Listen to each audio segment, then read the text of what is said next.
नमस्कार। लोकायन IAS academy की तरफ से मैं मेधावी पंडित आप सभी का हार्दिक स्वागत करती हूँ। आज हम बात करने वाले हैं एक जानी मानी आईपीएस ऑफिसर श्रीमती श्रद्धा पांडे जी से, जो अभी वेस्ट बंगाल में एडिशनल एसपी की पोस्ट पे अपनी सेवाएं प्रदान कर रही है। श्रीमती श्रद्धा मैम 2017 के बैच की आईपीएस ऑफिसर है। प्रशासकीय सेवा में आने से पहले उन्होंने नेशनल इंश्योरेंस कंपनी और इंडियन कॉर्पोरेट लॉ सर्विसेज में अपनी सेवाएं प्रदान की है। यह जिम्मेदारी संभालते हुए उन्होंने सिविल सर्विसेज एग्जामिनेशन की प्रिपरेशन की और लगातार 3 साल इसमें कामयाबी हासिल की है। साल दर साल अपनी रैंक में सुधार करते हुए 2017 में उन्होंने आईपीएस की पोस्ट हासिल की है। तो आइए बात करते हैं श्रीमती श्रद्धा मैडम से। नमस्कार मैम, लोकायन परिवार की तरफ से आपका हार्दिक स्वागत। थैंक यू मैम, सबसे पहले मैं आपको अपने बचपन के बारे में कुछ पूछना चाहूंगी। एज अ स्टूडेंट आप कैसी रही हो? एज अ स्टूडेंट मैं बिल्कुल अच्छी नहीं थी एक्चुअली क्योंकि आपके प्लेटफॉर्म के माध्यम से मैं ये भी बताना चाहती हूँ, मेरा ना एक इशू था कि आई हैड स्पेक्स थे मेरे, लेकिन अच्छा। वो फोर्थ में आने के बाद डिटेक्ट हुआ। तो जो अर्लियर इयर्स थे, मुझे ब्लैक बोर्ड पे कुछ दिखता नहीं था और किसी को पता भी नहीं चला। तो मतलब parents please get your children's eyes tested और बाद में चश्मा लगने के बाद और 5th-6th में इम्प्रूवमेंट था। आई इम्प्रूव माई स्टडीज, ठीक थी। तो ये आपका जो दौर था तो बहुत ही चैलेंजिंग रहा होगा। नहीं, बचपन था, कुछ पता ही नहीं चला, खेलने अच्छा। में कूदने में तो टाइम बीत गया। अच्छा, तो मैं आपसे पूछना चाहूंगी कि आप सिविल सर्विसेज एग्जामिनेशन की तरफ कैसे मुड़ी? आपकी मोटिवेशन क्या थी? एक्चुअली मैंने सोचा नहीं था कभी कि सिविल सर्विसेज या यूपीएससी में जाना है। मैंने एक्चुअली एमटेक करा था और मैं पीएचडी करने के लिए यूरोप या यूएस जाना चाह रही थी। अच्छा। तो मैंने पूरे फोकस से जीआरई की तैयारी की थी और और जीआरई में अच्छे मार्क्स लिए थे, 1490 1600 में से। लेकिन फिर जब जाने की बारी आई तब मुझे ऐसा रियलाइज हुआ कि मुझे रिसर्च में उतनी दिलचस्पी नहीं है, क्योंकि मैं पीएचडी के लिए जाती और रिसर्च में उतनी दिलचस्पी नहीं है। तो मैंने दूसरे ऑप्शंस देखे जिनमें कि मैं पब्लिक के साथ थोड़ा इन्वॉल्वमेंट रहे। इस तरह से मैंने सोचा और यूपीएससी के बारे में पता चला और फिर तब से अटेम्प्ट देना शुरू किया। After a couple of failures I got it. तो ये प्रिपरेशन के दौरान आपके क्या एक्सपीरियंसेस रह चुके हैं, उसके बारे में आप कुछ बताइए। प्रिपरेशन के दौरान शुरुआत में मैंने काफी मिस्टेक्स की थी, क्योंकि ना मैं बॉम्बे से पढ़ती थी और बॉम्बे में उतना प्रिपरेशन का माहौल नहीं था। तो मैं अपने ही तरीके से जो मुझे ठीक लगता था पढ़ती थी। कुछ मिस्टेक्स करती थी, उनको सुधारती थी। अच्छा। तो और जैसे कि मैंने अभी कुछ लोगों से डिस्कशन हो रहा था कि न्यूज़पेपर रीडिंग जो बहुत एक असेंशियल पार्ट है यूपीएससी का, इनिशियली मैं बहुत गलत तरीके से न्यूज़पेपर रीडिंग करती थी। बहुत देर पढ़ती थी, हर चीज के नोट्स बनाती थी, गलत नोट्स बनाती थी, इररेलेवेंट इंफॉर्मेशन, पॉलिटिकल इंफॉर्मेशन, इनके भी नोट्स बनाती थी। फिर उन नोट्स को किस तरह से रिवाइज करनी है, ऐसी कोई स्ट्रेटेजी नहीं थी मेरे पास, कोई इंडेक्स नहीं था। तो अगर मैंने कोई इंफॉर्मेशन से 1 जून को लिख दी तो फिर उसको 30 जून तक वो बुक इतनी भर चुकी होती थी कि उस इंफॉर्मेशन के पास वापस कैसे जाना है मुझे पता नहीं था। तो with trial and error, with guidance of different few mentors, मैंने अपना कोर्स करेक्ट करके फिर थोड़ा बेटर किया प्रिपरेशन को। अच्छा, पिछले कुछ सालों में देखा जाए तो एक दौर ऐसा था कि रिसोर्सेज की कमियां थी एस्पिरेंट्स के लिए, लेकिन आज का दौर ऐसा है कि इतने सारे रिसोर्सेस अवेलेबल है कि एस्पिरेंट्स कंफ्यूज हो जाते हैं। जैसे कि इतने सारे ऑनलाइन प्लेटफॉर्म्स अवेलेबल है, सोशल मीडिया है, तो इनका इस्तेमाल हम कैसे और किस हद तक कर सकते हैं? तो मतलब ना ये एक इनिशियल, जब हम प्रिपरेशन स्टार्ट करते हैं, ये एक इनिशियल फ्लैशिंग आउट एक्सरसाइज होती है।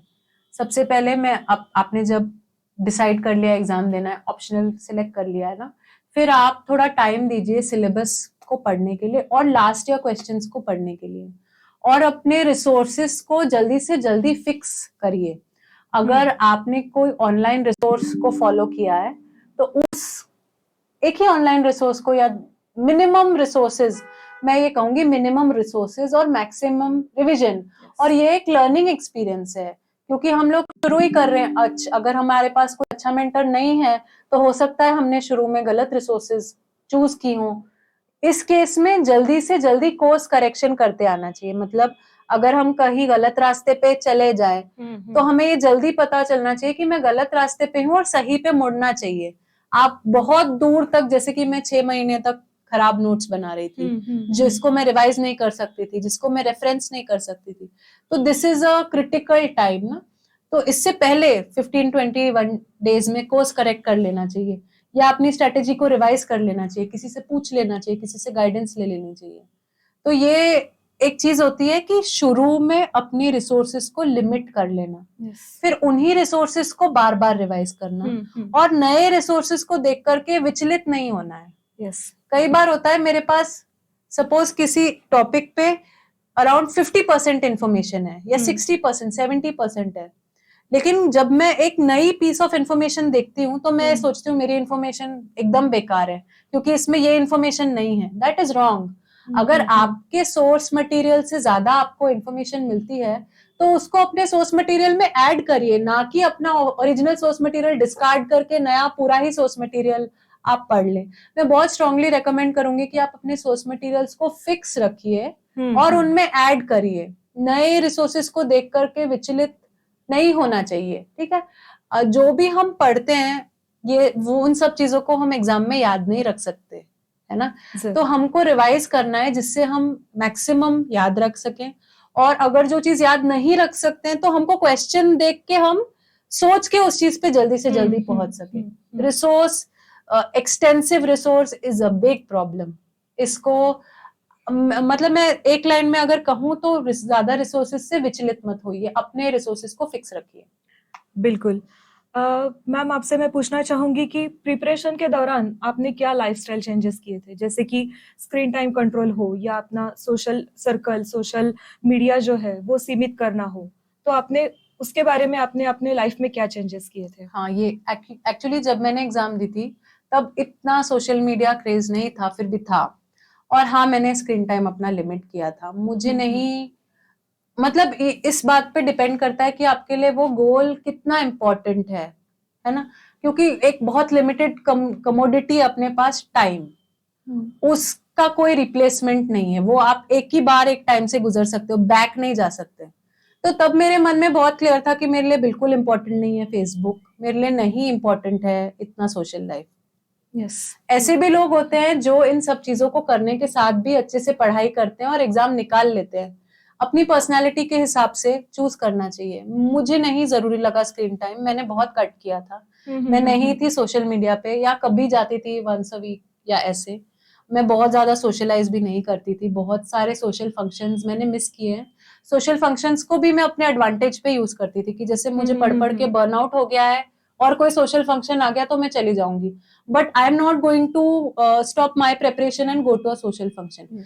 ये मेरा एटीट्यूड था। पता नहीं और भी अलग अलग एटीट्यूड्स हो सकते हैं, पर उस वक्त मैंने ऐसे ही सोचा। ये अपने आप को ही एक्सप्लोर करना चाहिए। बिल्कुल। तो आपने जो बताया वो भी बात बिल्कुल सही है।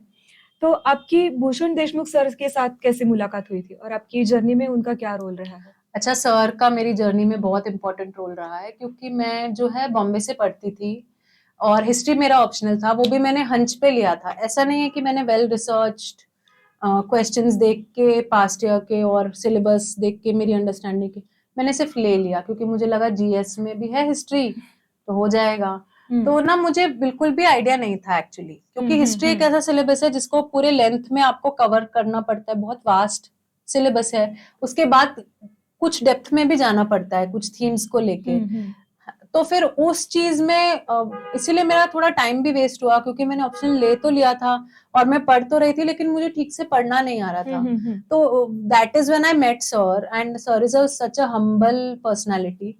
तो आई जस्ट टोल्ड हिम कि सर, मतलब I found his number somewhere. तो मैंने पूछा, सर मैं ऐसी ऐसी हूँ, बोरीवली में रहती हूँ। तो he said okay, come and attend my classes. तो उनके क्लासेस को मैंने फिर बहुत हैप्पीली अटेंड किया, क्योंकि वो हिस्ट्री ऐसे सिखाते थे जैसे कि कहानी हो, ऑनेस्टली। तो वो अप्रोच मेरे लिए बहुत ज्यादा रहा, क्योंकि मेरी वैसी लर्निंग है, थोड़ी सी विजुअल और सुनने वाली। और सर बताते थे, तो I used to enjoy his lectures immensely, because it was not just dry dates and events. It was with a lot of extra information which made recalling things very easy. Yes yes. तो इसलिए उसके बाद sir से polity में, क्योंकि political issues, current affairs पे भी sir की ग्रिप बहुत अच्छी है, इकोनॉमिक्स पे सर की ग्रिप Yes. बहुत अच्छी है, तो इकोनॉमिक इश्यूज पे भी बहुत सारी क्लैरिटी मुझे सर के इंटरेक्शन से हुई। Yes. इनफैक्ट रिसेंटली सर का जब कोई इको सर्वे का या लेक्चर होने हाँ। वाला था, मैंने बोला था सर मैं भी अटेंड करूं क्या, क्योंकि अब सर्विस में आ गए हैं तो हर चीज से टच हाँ, छूट हाँ, गया हाँ, है, हाँ। And sir has a way of explaining it in short and Yes. with depth. I was not able to attend it, but that is the feeling I had कि फिर से अटेंड किया जाए। हाँ। मैं एक और बात आपसे पूछना चाहूंगी कि इन एग्जामिनेशंस में ज्यादातर लोगों को फेलियर का सामना करना पड़ता है, तो ऐसे सिचुएशन को किस तरह से टैकल किया जा सकता है? तो क्योंकि हमको यही समझना पड़ेगा कि ये सिर्फ एक एग्जाम है, ठीक है, and it's a pure transaction, इसके बारे में हमको इमोशनल नहीं होना है, हमको सिलेबस लेना है, प्रैक्टिकली उससे पढ़ना है और अपना बेस्ट अटेम्प्ट देना है। इस अटेम्प्ट के बदले में हमको एक पोस्ट मिल सकती है, एक जॉब मिल सकती है, ठीक है। बाय चांस अगर आपने ये तैयारी की और आपको जॉब नहीं मिली, क्योंकि बहुत कम सीट्स है, बहुत ज्यादा एस्पिरेंट्स हैं, तो फिर भी आप एम्प्टी हैंडेड नहीं जाते हो, you go with a wealth of information, ठीक है। आप एक बार जब यूपीएससी के लिए पढ़ते हो ना, तो आप में बहुत सारी बातें जो आपने कभी पढ़ने के बारे में नहीं सोचा, जो आपको नहीं पता थी, वो सब आपको मिलती है। एंड आई ऑनेस्टली बिलीव कि all this information helps you in any other course which you decide to take. हाँ, माइंडलेसली हमें बहुत ज्यादा अटेम्प्ट्स नहीं देने चाहिए, जो मैंने किया था। मतलब I stopped my life and just focused after UPSC. तो I will tell all the aspirants कि you first have a plan कि आपको ये कितने दिन तक एग्जाम देनी है। एग्जाम देनी है तो not like me that you J walking go into the exam, select an optional, go with strategy. कौन सा ऑप्शनल लोगे, कैसे अटेम्प्ट करोगे, कहाँ पे पढ़ोगे, कितने दिन पढ़ोगे, मतलब डोंट वेस्ट 1 or 2 अटेम्प्ट सिर्फ सीरियस होने में। एक अटेम्प्ट के बाद तो मैं सीरियस हो गई, ये ठीक नहीं है ना, क्योंकि again like I said, time is a limited commodity. अगर फेलियर आएगा तो trust me, it's not a failure, ये एक जॉब है जिसके लिए आपने अप्लाई किया और आपका सिलेक्शन नहीं हुआ। हजारों ऐसे जॉब्स हैं ना दुनिया में, not exactly this, but you know, life is not just your job is one part of your life. If not this job, do some other job and live the rest of your life. So I will say that, मतलब मैं बहुत emotional हो जाती थी UPSC को लेके, लेकिन वो सही अप्रोच नहीं है। Take it as an exam, give it your best and then move on. ऐसे अटक के नहीं रहना है, सिर्फ यूपीएससी होना है या और कुछ नहीं। ये एक बहुत इम्पोर्टेंट सलाह है। तो मैम, आप ये बताइए कि सिविल सर्विसेज में सिलेक्शन होने के बाद एक एस्पिरेंट के लाइफ में क्या बदलाव आते हैं? एक्चुअली बहुत सारे बदलाव आते हैं, क्योंकि मतलब the day you are selected ना, दुनिया जैसे आपको देखती है वो बदल जाता है। आप कुछ नहीं बदले हो, आप वही हो जो कल तक बैग लेके जा रहे थे, एग्जाम दे रहे थे, रट रहे थे, सो नहीं रहे थे ठीक से, लेकिन the way the world perceives you, एक रिजल्ट और वो चेंज होता है। मतलब कि जो आपके फादर के फ्रेंड्स हैं वो भी आपको बोलेंगे मैडम, और हम बोलेंगे अंकल आपको क्या हो गया, आप आज मैडम बोलने लगे। तो the perception of world will change. Secondly, आपके सिलेक्शन के बाद जो एक्सपीरियंसेस आपको मिलते हैं ना, जैसे आई एम फ्रॉम मुंबई, मैंने ज्यादा घूमा नहीं है, मेरा लिमिटेड एक्सपीरियंस है, लेकिन after selection you are expose to many experiences. जो लोग हमारी ट्रेनिंग के लिए आते हैं, they are very well read people who have a lot of life experience. The study trips that we take, the other excursions which we take, and for people who are not earning before salary starts coming, although it's not much. So definitely life changes for the better. Yes. For the better. अगर आपको ये करना था तो for the better. Of course there are many other options, but definitely life तो बदलती और अच्छी होती है। Yes, yes. क्या आप अपने ट्रेनिंग और करंट जॉब प्रोफाइल के बारे में कुछ बताना चाहेंगे? ट्रेनिंग के बारे में, नेशनल पुलिस एकेडमी में ट्रेनिंग होती है, और मतलब अलग अलग लोगों का अलग अलग नजरिया होता है ट्रेनिंग को देखने का। मेरे लिए बहुत वंडरफुल थी वो ट्रेनिंग। बहुत जब जिस टाइम में हम ट्रेनिंग कर रहे थे, हम लोग पूरे दिन दौड़ते रहते थे, क्योंकि अगर ए पॉइंट से बी पॉइंट भी जाना है तो उस्ताद हमको दौड़ा के ही ले जाता था। बहुत सारा एक्सपीरियंस, जैसे स्विमिंग, हॉर्स राइडिंग, अलग अलग sports, marching, indoor studies, battle obstacle assault course, बहुत कोर्सेज, बहुत इंटरेस्टिंग ट्रेनिंग है। मतलब इफ मुझे एक भी मोमेंट नहीं उसका बुरा लगा। शायद तब थकी होंगी या कुछ बोला होगा मैंने, लेकिन बहुत ही इंटरेस्टिंग अच्छी ट्रेनिंग होती है। उस्ताद बहुत अच्छे होते हैं, they take care of you, your teachers they take care of you. आप अलग अलग जगह में फील्ड ट्रिप्स पे और विजिट्स पे जाते हो, फर्स्ट टाइम पुलिस स्टेशन जाते हो इन अ यूनिफॉर्म। और जो हमारी ट्रेनिंग होती है उसमें मतलब यूनिफॉर्म आई फील बहुत बड़ा चार्म है, मेरे लिए भी था और कई लोगों के लिए होता है। तो बहुत सारे यूनिफॉर्म्स होते हैं और आप मतलब एक दिन में 4-5 यूनिफॉर्म्स भी चेंज कर रहे होते हो। तो मुझे लगता है कि बहुत ही अच्छी, बहुत ही I mean I feel I still miss those days. और जब मैं उन डेज में थी तब भी आई वॉज ग्रेटफुल, कभी मुझे नहीं ऐसा लगा कि मुझे क्यों इतना दौड़ाया जा रहा है। It's I feel like NPA is the best place for me. मतलब today also if I have a chance I would love to go to NPA. And current profile के बारे में, right now I am at the additional SP post and I am heading a zone. As you know police की main profile होती है crime और law and order, तो उन्हीं को देख रहे हैं। उसके अलावा कुछ बाकी चीजें होती है जो कि हम करते रहते हैं, जैसे कि welfare, community policing, traffic and other things which are part of hierarchy. So it's an interesting profile of course. Being an IPS officer is a tough job. तो आप एक महिला होते हुए आपको अलग से कौन से चैलेंजेस का सामना करना पड़ता है इस पोस्ट पे? नहीं, ऐसा नहीं है, कोई भी महिला या पुरुष आईपीएस नहीं है, सब लोग आईपीएस है, ठीक है। और इट्स नॉट कि IPS is a tough job, every profile is tough, okay, including IAS, IRS. Her profile equally challenging है, क्योंकि ना आईपीएस में जितनी जो मैक्सिमम स्ट्रगल होती है वो ट्रेनिंग के लिए ही होती है एज एन आईपीएस ऑफिसर। उसके बाद when you go into a district ना, you are heading a very big force who and your main job is to manage that force and make sure it acts in an effective way in any law and order. तो वो जो दिन होते हैं ना जब आप 24 घंटे काम कर रहे हो या 48 आवर्स काम कर रहे हो, वो हर सर्विस की लाइफ में आता है। उसके अलावा ऐसे भी दिन होते हैं जब कुछ बड़ा लॉ एंड ऑर्डर नहीं हुआ, एक नॉर्मल ऑफिस डे था, सब जोन में ठीक रहा और आप घर गए। एज अ महिला मैं नहीं बोलूंगी, लेकिन एज अ पेरेंट, जो किसी भी पेरेंट मेल या फीमेल को लगेगा कि कई बार हम जो अपने बच्चे को टाइम नहीं दे पाते, बट आई एम श्योर वो बहुत सारे जगह में, कॉर्पोरेट में भी है। लेकिन क्योंकि जब आप पेरेंट बन जाते हो तो बच्चा बहुत बड़ी प्रायोरिटी हो जाता है आपके लिए। तो बस उसी को मैनेज करना है। पर मुझे नहीं लगता ये आईपीएस स्पेसिफिक है, ये एनी जॉब स्पेसिफिक है।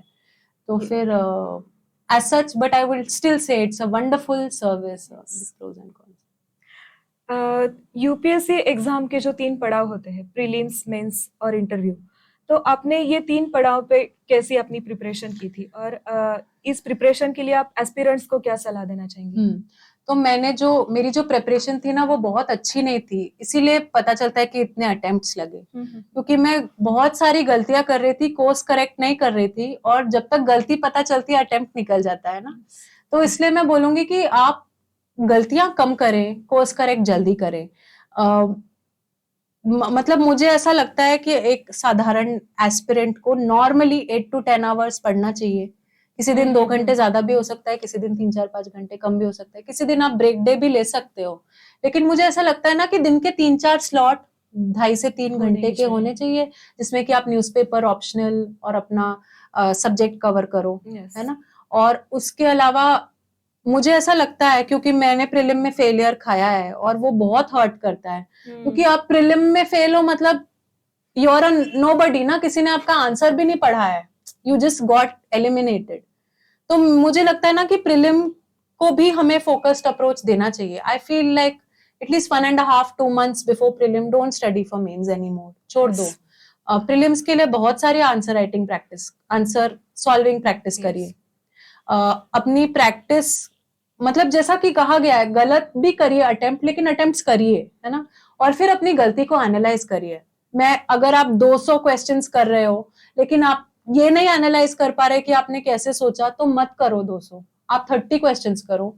30 में आपने, because it's a game of elimination ना, आपको बहुत सारी चीजें एलिमिनेट करनी है, क्योंकि you can't know everything in the world when you walk into the prelim hall, but you should have a broad idea कि आप क्या क्या चीजें एलिमिनेट कर सकते हो। तो मैं कहूंगी कि आप अपनी आंसर सॉल्विंग प्रैक्टिस करिए, और जब आप सपोज यू सॉल्व 50 क्वेश्चंस, आपने जाके आंसर बुक देखी, फिर आप आंसर अगर गलत रहा तो आपने कैसे सोचा और आपको कैसे सोचना चाहिए था, ये थोड़ा सा प्रैक्टिस करो। सिर्फ आप पढ़ते मत बैठो, आप मैदान में उतरो, bleed bleed, get 0 marks, no get 0 से 10 होंगे, 20 होंगे, फिर बढ़ेंगे। But don't just keep reading कि मैं तो प्रीलिम आएगी तो मैं प्रीलिम में, नहीं होता, नहीं होता। You make mistakes in peace time. Mains के लिए of course there is answer writing, and मैं बहुत स्ट्रांगली मानती हूँ कि आपको क्या बोलते हैं, सिलेबस बहुत अच्छे से पता होना चाहिए। सिलेबस में जो भी टॉपिक्स है, मतलब मैंने ये कहीं से सुना था और अप्लाई किया था कि 2 कॉमा के बीच में जो भी वर्ड है सिलेबस में, उसके ऊपर मेरे पास कुछ कंटेंट रेडी है, मे बी 10 सेंटेंसेस। और मैं हमेशा ऐसा सोचती थी कि अगर कल मेंस है तो मैं आज कैसे रिवाइज करूंगी। मैं जब भी कुछ चीज पढ़ती थी ना, तो मैं सोची थी अगर कल मेंस है तो वो क्या 1-2 कीवर्ड्स है या क्या चीज है जिसको मैं देखकर इस पे वापस आ पाऊंगी। ठीक है, मेंस के लिए जो आप नोट्स बनाते हैं इमीडिएटली मत बनाइए, एक बार रीडिंग करके बनाइए, नहीं तो बहुत एक्सेसिव बल्कि हो जाएंगे। ठीक है, नोट्स नहीं बना सकते हो तो सिलेबस में ही लिख लो कि इस पेज नंबर से मैंने ये पढ़ा था, इस पेज नंबर से मैंने ये पढ़ा था, ये मुझे इस बुक से पढ़ना है। रिसोर्सेस को लिमिटेड रखिए, ज्यादा मत पढ़िए लेकिन बार बार पढ़िए। ठीक है, उसी बुक में से जो चीज अगर छूट गई है तो उसको आप अगले बार ऐड कर दीजिए, लेकिन आप अपने सोर्सेज प्लीज मत बदलो, that's a waste of time. कितना भी खराब सोर्स है ना, if it is just the 40% of the syllabus and that is your base source, don't change the whole source, add to the source. ठीक है, don't keep changing your sources. उसके बाद of course answer writing practice, timed answer writing practice, practice in such a way कि पूरे exam के बाद भी आपके पास 4-5 मिनट बचे होने चाहिए। क्वेश्चन जब अटेम्प्ट करते हैं, सबसे पहले क्वेश्चन क्या पूछ रहा है उसको हिट करो, एक्स्ट्रा इन्फॉर्मेशन को बाद में लिखना अगर टाइम होगा तो। सबसे पहले आपके पास टाइम सफिशिएंट होना चाहिए, उसके बाद क्वेश्चन की डिमांड क्या है, उसके बाद भी if you have time and space then you write extra things, but don't try to write a wonderful piece of information which you have because you just want to see it on paper. That is a big error and people do that. Question ने क्या पूछा उसको पहले hit करो। ठीक है, उसके बाद डायग्राम्स, फ्लो चार्ट्स यूज करो, प्रैक्टिस करो, बार बार प्रैक्टिस करो। Bleed, I tell you, bleed in peace time, don't bleed in the paper. Yes. आपके इंटरव्यू के बारे में आप कुछ बताना चाहेंगे? तो मैंने 3 इंटरव्यूज दिए थे, अभी मुझे एग्जैक्टली मार्क्स नहीं याद है, but it was something like 205 in the first Okay. attempt, then it was some 176 or something, and then it was 164. Okay. तो सब्सिक्वेंटली मतलब जैसे मेरा एक्सपीरियंस बढ़ा, मेरा इंटरव्यू का मार्क्स कम हुआ। एग्जैक्टली क्यों हुआ मुझे नहीं पता, लेकिन मैं इतना बोल सकती हूँ कि जब फर्स्ट इंटरव्यू मैंने दिया था, मैंने कुछ भी नहीं किया था। मैं फ्लाइट लेके बस मुंबई से दिल्ली गई थी और पैनल के सामने डीके दीवान का पैनल था। उन्होंने मुझसे ये भी पूछा था कि आपको कितना टाइम लगा मुंबई से दिल्ली में। तो मैंने बोला इतना टाइम लगा, कैसे पता चला? मैंने बोला वो तो कितना दूर है, उन्होंने मुझसे पूछा। तो वो जो कैप्टन होता है अनाउंस करता है ना कि इतने डिस्टेंस की दूरी है। तो फिर मतलब it was such so many things about my school, मतलब I was applying my logical mind. He was asking me आप कैसे कैलकुलेट करोगे, if you didn't know how will you calculate the speed of the flight? Yes. So it is distance into time, you know. Okay. So it was a very simple and very logic based. They asked about my school. As my attempts increased, मैंने बहुत prepare किया। Second attempt में जब इतने सारे marks कम हो गए, around I had lost around 25 to 30 marks in interview. Okay. तो मैंने सोचा था कि थर्ड में ये नहीं होना चाहिए, I have to go back up. मैंने बहुत ज्यादा पढ़ लिया थर्ड के लिए। Okay. मतलब मेरे पास हर टॉपिक पे नहीं तो 50-60 क्वेश्चंस थे। मुझे लगता है मैं I was very exhausted by the time I came to the main interview, क्योंकि मैंने इतने मॉक्स दिए और यू नो हर मॉक इंटरव्यू का अपना अलग ओपिनियन होता है ना, that may not at all match with the actual interviewer. After all it's a personality test, जो आपका पर्सनालिटी टेस्ट ले रहे हैं उन सब की भी पर्सनालिटीज अलग है, तो एक पॉइंट के बाद आप प्रिडिक्ट ही नहीं कर सकते। तो मैं बोलूंगी कि एक बेसिक नेचुरलनेस को मत खोना इस प्रोसेस में, और कुछ भी हो परेशान मत होना, क्योंकि अगर आप वो परेशान होना वो कन्वे होता ही है उनको कि she is not so well prepared. मुझे यकीन है कि आपके साथ बातचीत करके अपने एस्पिरेंट्स को एक अलग से एक पर्सपेक्टिव भी मिला होगा। तो मैम धन्यवाद, आपने अपने बिजी शेड्यूल से इतना टाइम निकाल के यहाँ पर आकर हमसे बातचीत की, इसलिए मैं लोकायन परिवार की तरफ से आपकी शुक्रगुजार हूँ। तो आपकी आगे वाली जर्नी के लिए हमारी तरफ से बहुत सारी शुभकामनाएं। Thank you very much.